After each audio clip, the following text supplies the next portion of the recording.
iPlusന്റെ പുതിയൊരു വീഡിയോയിലേക്ക് എല്ലാവർക്കും സ്വാഗതം.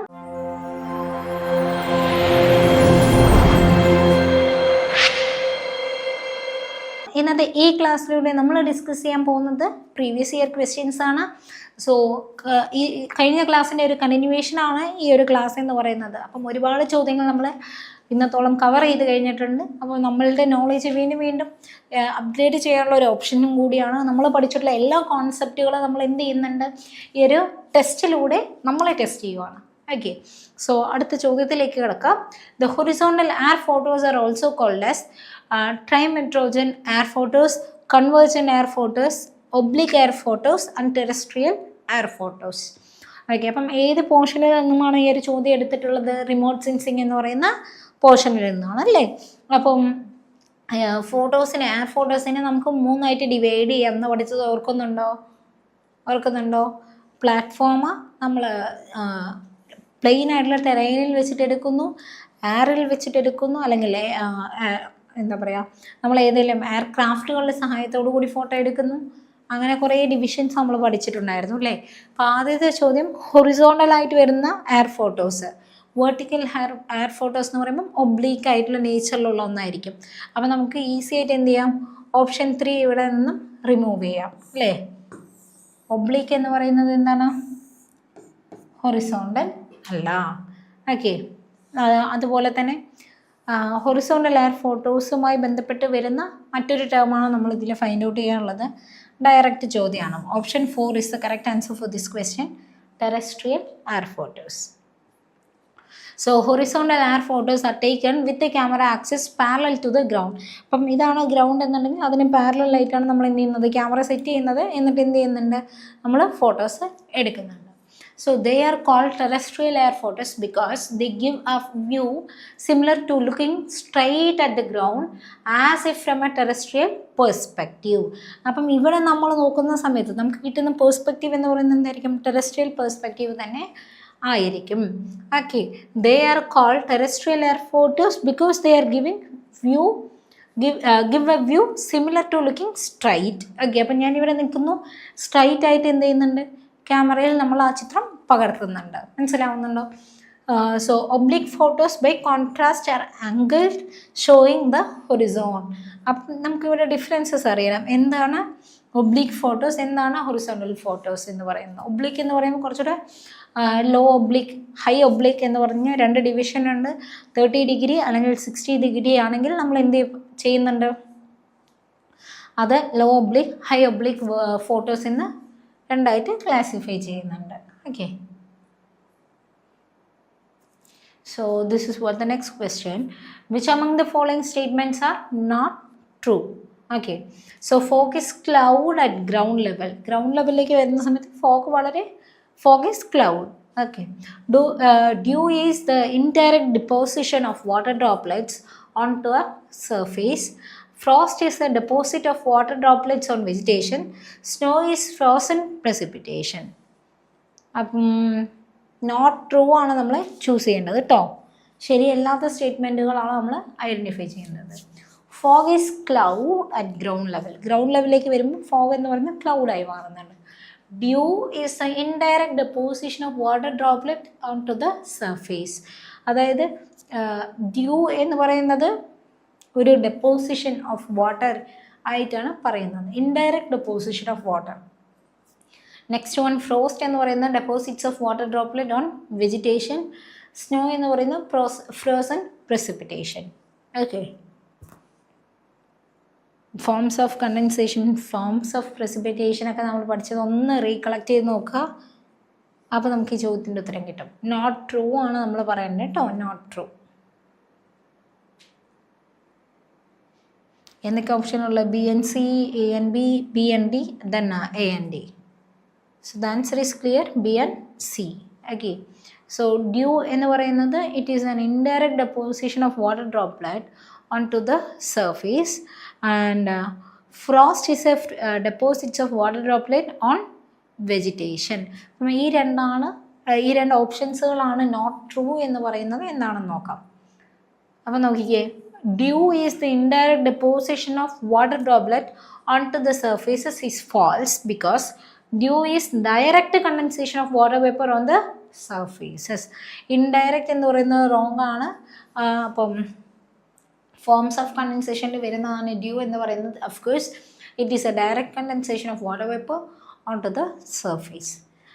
അതുപോലെ തന്നെ frost is deposits of water droplet on vegetation. ഇതും ഫോൾസ് ആണ്. Frost is the frozen water vapour, not liquid droplet. അപ്പം ഫ്രോസ്റ്റ് എന്ന് പറയുന്നത് എന്താണ്? ഫ്രോസൺ ആയിട്ടുള്ള വാട്ടർ വേപ്പറാണ്. അത് ലിക്വിഡ് ഫോമിലല്ല നമുക്ക് കാണാൻ കഴിയുന്നത്. അപ്പം ഇവിടെ വാട്ടർ ഡ്രോപ്ലെറ്റ് എന്നുള്ളതിന് പകരം എന്തായിരിക്കണം നമുക്ക് കിട്ടേണ്ടത്? വാട്ടർ വേപ്പർ എന്നാണ് കിട്ടേണ്ടത്. അപ്പം ഈ രണ്ട് മിസ്റ്റേക്സ് ഉള്ളതിനെ കൊണ്ടാണ് നമ്മൾ എന്ത് പറയുന്നത്? ഇത് option B and C wrong statements ആയിട്ട് വന്നിട്ടുള്ളത്. Which one of the following is the oldest Indian rock system? Archean, Purana, Aryan, Dravidian. Okay, so option 1 ആണ് Purana, option 2 Archean, option 3 Aryan, option 4 Dravidian. Ancient old rock system Indian ജോഗ്രഫിയിൽ നമ്മൾ പഠിച്ചിട്ടുള്ളതാണ്. എന്താണ് Dravidian rock system? എന്താണ് Gondwana rock system? Archean, ഇതൊക്കെ നമ്മൾ പഠിച്ചിട്ടുള്ളതാണ് അല്ലേ. ഇതിൽ oldest form of rock system ഏതാണ് എന്നാണ് നമ്മൾ പറയേണ്ടത്. വളരെ സിമ്പിളായിട്ടുള്ളൊരു ചോദ്യമാണ്.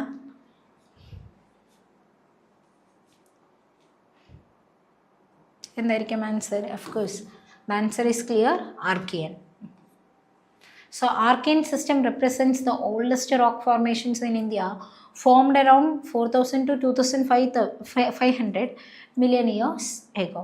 2500 മുതൽ 4000 വർഷങ്ങൾക്ക് മുൻപ് ഫോം ചെയ്യപ്പെട്ടിട്ടുള്ള, million years ago, not simply years, million years ago form ചെയ്തിട്ടുള്ള റോക്ക് സിസ്റ്റംസ് ആണ് എന്ത്?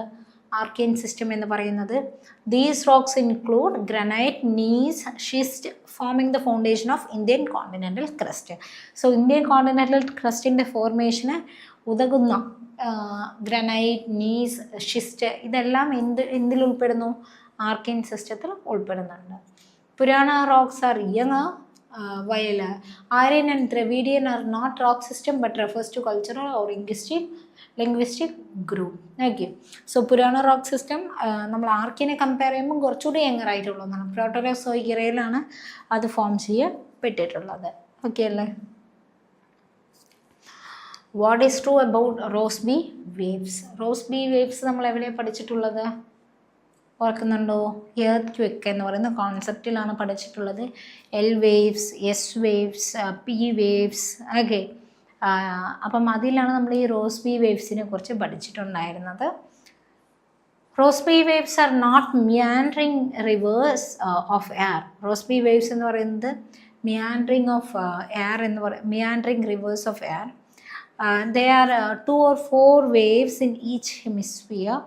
They are formed by major relief barriers such as Rockies and Andes. They are formed by the thermal differences and uneven land sea interfaces. ലാൻഡിലും സീയിലും ഉണ്ടാകുന്ന uneven ആയിട്ടുള്ള ഡിഫറൻസസുകളാണ് Rossby വേവ്സിൻ്റെ ഫോർമേഷന് കാരണമായിട്ടുള്ളത് എന്നാണ് പറയുന്നത്. ACD, അതുപോലെ തന്നെ ABD, ABC, BCD. Rossby വേവ്സുമായി ബന്ധപ്പെട്ട് കിടക്കുന്ന correct ഓപ്ഷൻസുകളാണ് choose ചെയ്യേണ്ടത്.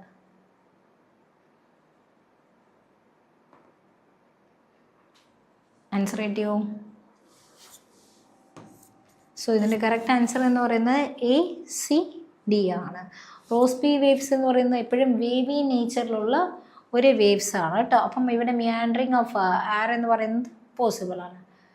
അതുപോലെ തന്നെ there are 2 or 4 waves in each hemisphere. That is wrong.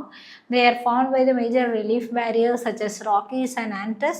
അതും കറക്റ്റാണ്. അതുപോലെ തന്നെ they are formed by the thermal differences and uneven land sea interfaces. അപ്പം നോക്കി ഇതിൻ്റെ ഒരു എക്സ്പ്ലനേഷൻ കൊടുക്കാം, നോക്കാം. So there are 2 or 4 waves in each hemisphere. This is not strictly true as the number can vary seasonally and it is not fixed. അപ്പം ഇവിടെ 2 or 4 എന്ന് തന്നിട്ടില്ലേ? ഇതെന്താണ്? ഇത് ഫിക്സ്ഡ് ആയിട്ട് നമുക്ക് പറയാൻ കഴിയുന്നില്ല. ഓക്കെ, ഇത് ഫിക്സ്ഡ് അല്ല, it is not fixed. It may varies seasonally. മനസ്സിലാവുന്നുണ്ടോ?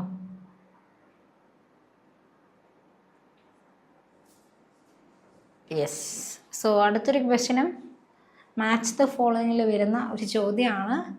ആദ്യത്തെ എന്ന് പറയുന്നത് Siachen glacier, Sonapani glacier, Rongbuk, then Mana. ഇങ്ങനെ 4 പ്രധാനപ്പെട്ട ഗ്ലേഷ്യേഴ്സാണ് നമുക്കിവിടെ കാണാൻ കഴിയുന്നത്. അതിൻ്റെ ലൊക്കേഷൻസ്, ഏത് റേഞ്ചിലാണ് ഇത് ലൊക്കേറ്റ് ചെയ്തിട്ടുള്ളത് എന്നാണ് ഇവിടെ കൊടുത്തിരിക്കുന്നത്. അപ്പോൾ സിയാച്ചിൻ ഗ്ലേഷ്യറിൽ എവിടെയാണ് കാണാൻ കഴിയുന്നത്? കാരക്കോറം റേഞ്ചിലാണോ? അതുപോലെ തന്നെ Sonapani, Pir Panjal range, Rongbuk, Kanchenjunga, Everest region. Mana glacier എവിടെ ലൊക്കേറ്റ് ചെയ്തിട്ടുള്ളത്? Kumaon, Garhwal region.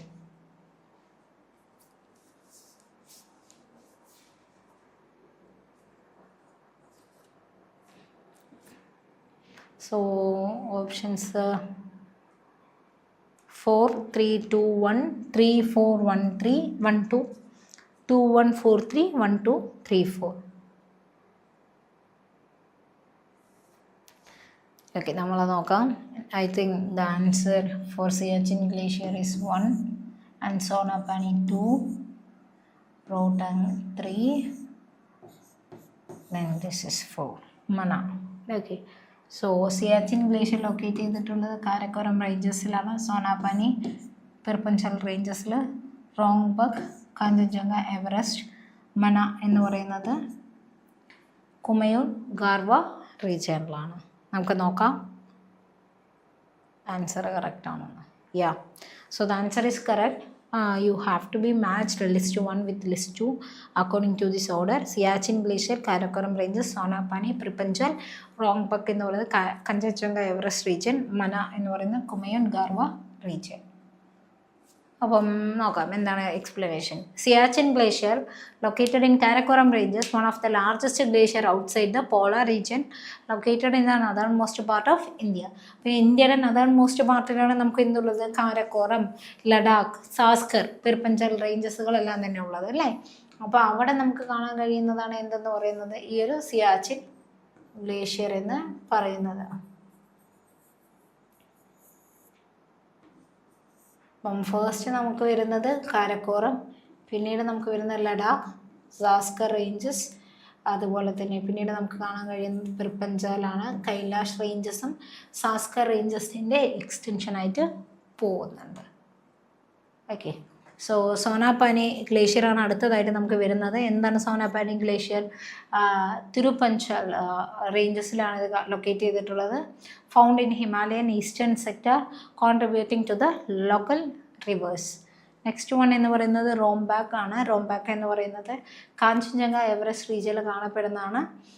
ഗ്ലേഷ്യേറ്റഡ് area situated near Nepal India border, part of high Himalayas.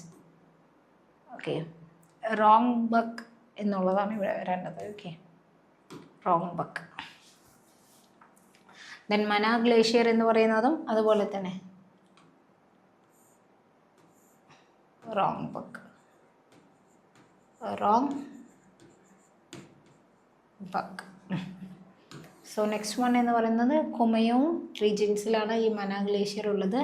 ഗാർവ region, located in Uttarakhand, feeding the Alaknanda river and supporting regional water supply. So Alaknanda എന്ന് പറയുന്നത് അഫ്കോഴ്സ് റിവർ ഗംഗേൻ്റെ ഒരു ട്രിബ്യൂട്ടറി ആയിട്ട് വരുന്നതാണ്. അതിലേക്കുള്ള water supply ചെയ്യുന്നതും ഈ ഒരു മന ഗ്ലേഷ്യറിൽ നിന്നുമാണ്.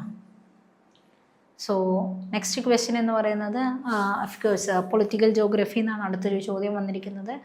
In the context of federalism in India, which one of the following constitutional amendment granted more financial and administrative powers to the local government? അപ്പോൾ ലോക്കൽ ഗവൺമെൻറ്റിലേക്ക് പവർ നൽകുന്ന ഒരു കോൺസെപ്റ്റാണ് എന്ത്? Federalism. Okay, federalism is nothing but the power should be distributed from the central government to the various constituent unit. Okay, so ഇങ്ങനെയുള്ള ഒരു സിറ്റുവേഷനിൽ നമുക്ക് എന്ത് ചെയ്യാം? ഏത് അമെൻമെൻറ്റ് പ്രകാരമാണ് ഇത്തരത്തിലുള്ള ഒരു പവർ ഷെയറിംഗ് സിസ്റ്റം ഇൻട്രൊഡ്യൂസ് ചെയ്തിട്ടുള്ളത്? 42nd and 44th Amendment, 73rd and 74th Amendment, 44th and 46th Amendment, 91st and 92nd Amendment. Panchayati Raj system, അതുപോലെ തന്നെ മുനിസിപ്പാലിറ്റീസ്, കോർപ്പറേഷൻ, മുനിസിപ്പൽ കോർപ്പറേഷൻസ് എല്ലാം കൊണ്ടുവന്നിട്ടുള്ള ഏത് അഡ്മിനിസ്ട്രേറ്റീവ് യൂണിറ്റിൻ്റെ അണ്ടറിലാണ്?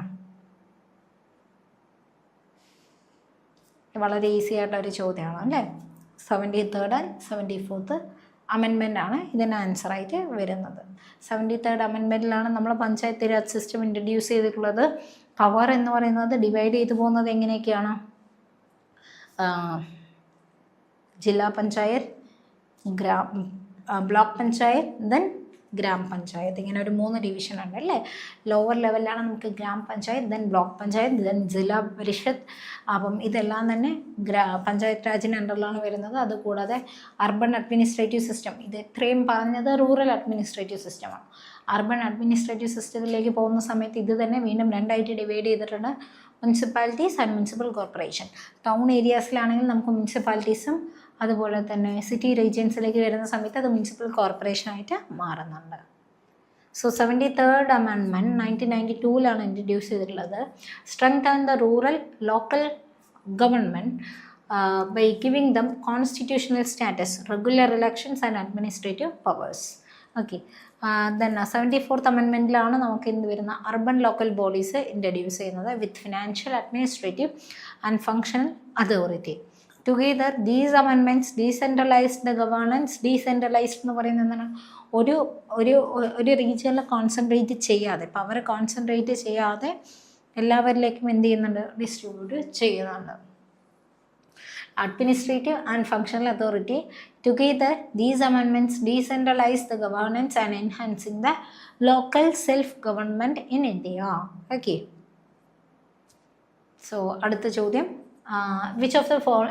which among the following religion belongs to the traditional form of religion? 4 പ്രധാനപ്പെട്ട റിലീജിയനാണ് ഇവിടെ തന്നിരിക്കുന്നത്. ഇതിൽ ഓൾഡസ്റ്റ് വണ്ണാണ് നമ്മൾ ചൂസ് ചെയ്യേണ്ടത്. Buddhism, Shintoism, Judaism and shamanism. Okay. 4 പ്രധാനപ്പെട്ട റിലീജിയൻ നിന്നിട്ട് ഓൾഡസ്റ്റ് വൺ എന്ന് പറയുന്നത് ഷമാനിസമാണ്.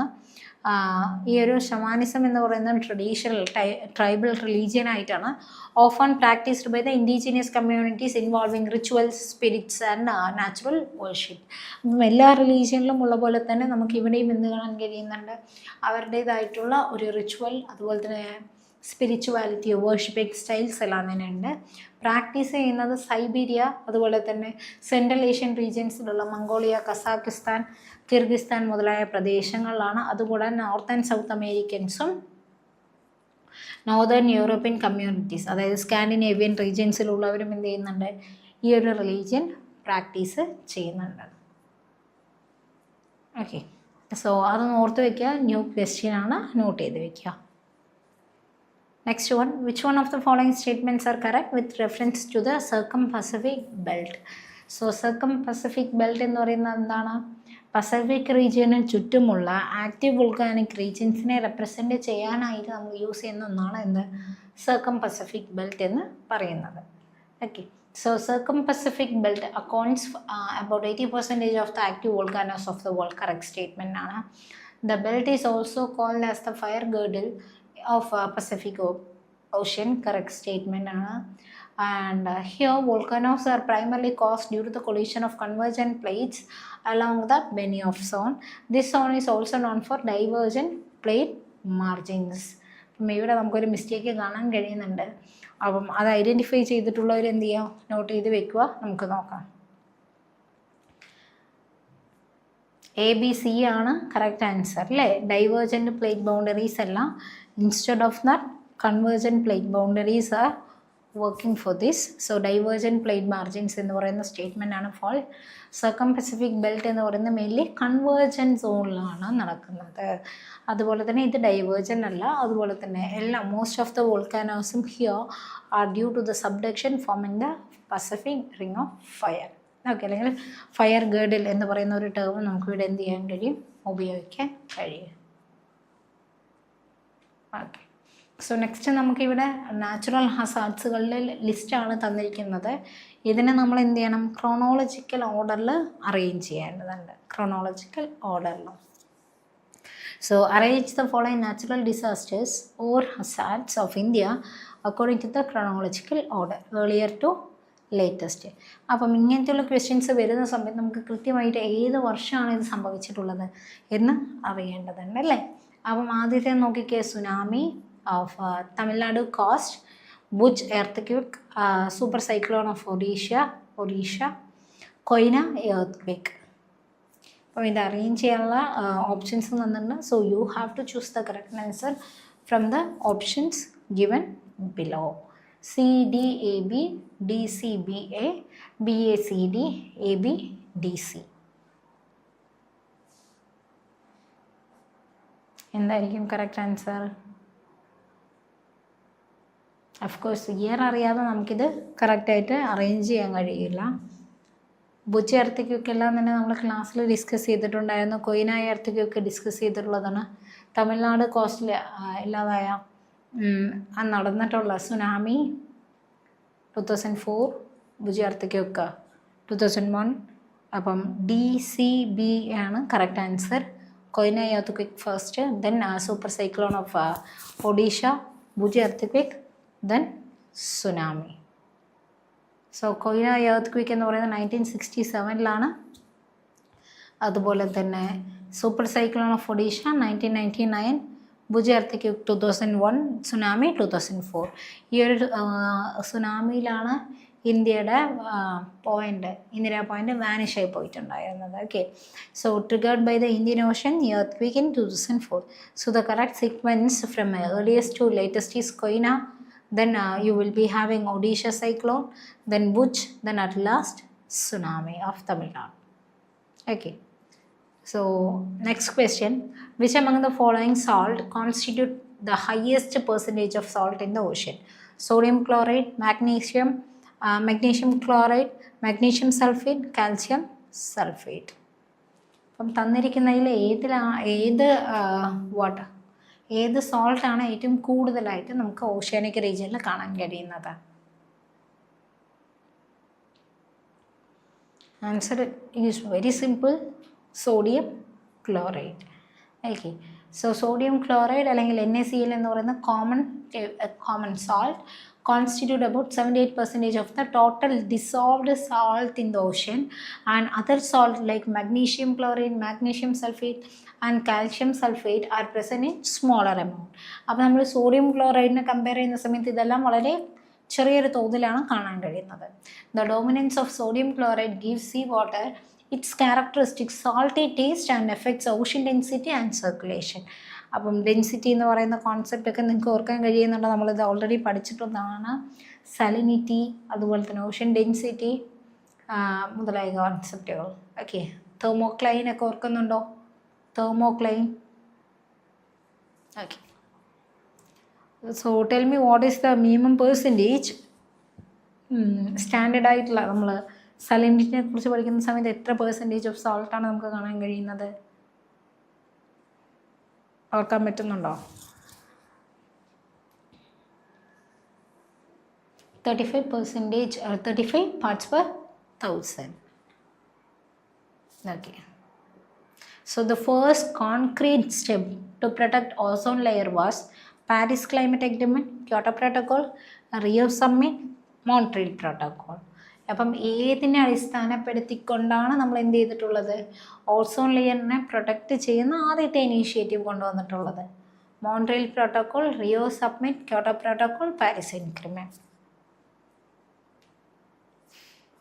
അപ്പം ഇത് നമ്മൾ ഓസോൺ ലെയറിനെ കുറിച്ച് പഠിക്കുന്ന സമയത്ത് തന്നെ ഗ്രീൻ ഹൗസ് ഗ്യാസസുകളുടെ എമിഷൻസ് ഒക്കെ റെഡ്യൂസ് ചെയ്യാൻ വേണ്ടിയിട്ടും നമ്മൾ എന്ത് ചെയ്തിട്ടുണ്ടായിരുന്നു? ഒരു പ്രോട്ടോക്കോൾ ഇൻട്രൊഡ്യൂസ് ചെയ്തിട്ടുണ്ടായിരുന്നു എന്ന് പഠിച്ചു. അപ്പം ഇത് രണ്ട് കൺഫ്യൂസ് ആവരുത് എന്ന് നമ്മൾ ക്ലാസ്സിലിരിക്കുന്ന സമയത്ത് തന്നെ പറഞ്ഞതായിരുന്നു. I don't know how many of you are remembering now, but the answer is 4, Montreal Protocol. So Montreal Protocol 1987 introduce ചെയ്തിട്ടുള്ള ഒന്നാണ്. Was the first concrete international agreement to protect the ozone layer by phasing out ozone depleting substances like CFC, chloro fluoro കാർബൺസുകളുടെ എല്ലാം തന്നെ emissions reduce ചെയ്യുക എന്നുള്ള ഒരു മോട്ടീവിനെ അടിസ്ഥാനപ്പെടുത്തിക്കൊണ്ടാണ് മോൺട്രിയൽ പ്രോട്ടോക്കോൾ 1987 ഇൻട്രൊഡ്യൂസ് ചെയ്തിട്ടുണ്ടായിരുന്നത്.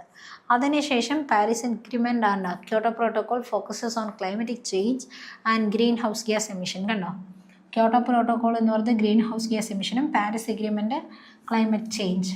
അപ്പം ഇത് കംപ്ലീറ്റ് ആയിട്ടും എന്തുമായി ബന്ധപ്പെട്ടിട്ടുള്ളതല്ല, not directly on ozone protection, but of course climate ചേഞ്ചുമായി ബന്ധപ്പെട്ട് വരുന്ന ഒന്നാണ്. റിയോ സബ്മിറ്റ് 1992 ഇൻട്രൊഡ്യൂസ് ചെയ്തിട്ടുള്ളത്. Addressed broader environmental issues including sustainable development, but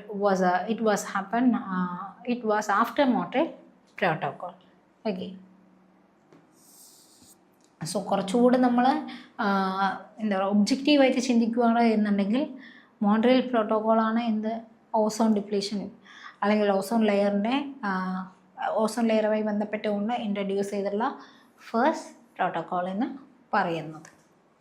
arrange the following world cities in descending order and based on their population.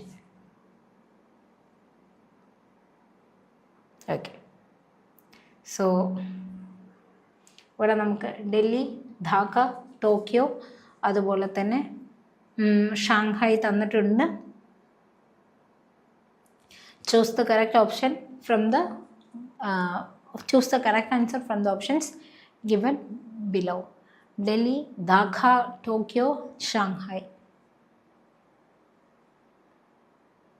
അപ്പോൾ ഇത് കുറച്ചുകൂടി നമുക്ക് tricky ആയിട്ട് മനസ്സിലാക്കേണ്ട ഒന്നാണ്. CADB ടോക്കിയോ ആണ് ആദ്യം വരുന്നത്, പിന്നീട് Delhi, then Shanghai and at last Dhaka. Okay, അപ്പം ഈ തന്നിട്ടുള്ള സിറ്റീസിനെ നമ്മൾ ഡിസെൻഡിങ് ഓർഡറിലാണ് എഴുതിയേക്കുന്നത്, വലുതിൽ നിന്നും ചെറുതിലേക്ക്.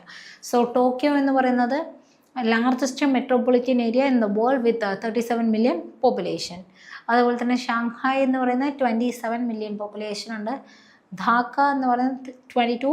ദെൻ ഡൽഹി എന്ന് പറയുന്നത് capital of India with 32 million in metros. So ഇത് നമ്മൾ നോക്കുന്ന സമയത്ത്, ഇത് അറേഞ്ച് ചെയ്യുന്ന സമയത്ത് first Tokyo, then Delhi, next one Shanghai, then at last Dhaka. Clear? So choose the correct cold currents among the given ocean currents in the world. Brazilian current, Falkland current, Benguela current, California current. അപ്പം ഇതിൽ നമ്മൾ cold കറൻസിനെയാണ് identify ചെയ്യേണ്ടത്. First one തന്നിരിക്കുന്നത് Brazilian current ആണ്, second one Falkland current, Benguela current, California current. അപ്പം ആൻസറുകളിൽ മൂന്നെണ്ണമാണ് നമ്മൾ ചൂസ് ചെയ്യേണ്ടത്. അതിനെക്കൊണ്ട് ഒരേ ഒരു ഹോട്ട് കറൻറ്റ് മാത്രം നമ്മൾ ഐഡൻറ്റിഫൈ ചെയ്താൽ മതിയാവും. Okay, so what is the answer for this question? BCD Falkland current, Benguela current, California current. Option A എന്ന് പറയുന്നത് ഇതിൻ്റെ ഭാഗമായിട്ട് വരുന്ന ഒന്നല്ല. സോ BCD ആണ് കറക്റ്റ് ആൻസർ ആയിട്ട് വരുന്നത്. Option 2 is the correct answer. So ഇതിൻ്റെ എക്സ്പ്ലനേഷനിലേക്ക് കിടക്കാം. ഫാക്ലാൻഡ് കറൻറ്റ് എന്ന് പറയുന്നത് സൗത്ത് അമേരിക്കൻ കോസ്റ്റിൽ കണ്ടുവരുന്ന ഒന്നാണ്, സൗത്ത് ഈസ്റ്റ് കോസ്റ്റൽ ഏരിയാസിൽ. ബെങ്കുവല കറൻറ്റ് എന്ന് പറയുന്നത് അഫ്കോഴ്സ് ആഫ്രിക്കൻ റീജിയനിൽ കണ്ടുവരുന്ന ഒന്നാണ്. ദെൻ കാലിഫോർണിയ കറൻറ്റ് എന്ന് പറയുന്നതും അതുപോലെ തന്നെ നോർത്തേൺ അമേരിക്കൻ റീജിയനിൽ കണ്ടുവരുന്ന ഒരു കറൻറ്റാണ്. ബ്രസീലിയൻ കറൻറ്റ് എന്ന് പറയുന്നത് വാം കറൻറ്റ് ആണ്, ഓക്കെ, അല്ലെങ്കിൽ ഹോട്ട് കറൻറ്റ് ആണ്. And it flows through the regions of South America, east coast of South America. Then it will not falls under the category of this question. So cold ocean currents എന്ന് പറയുന്നത് cool water കൊണ്ടുവരുന്ന polar റീജിയനിൽ നിന്നും equatorial റീജിയനിലേക്ക് കൊണ്ടുവരുന്നതാണ്. So I hope you got an idea about this question, and go through the PDF once again. You will get a better idea about these questions. Thank you for your passive listening. Thank you all.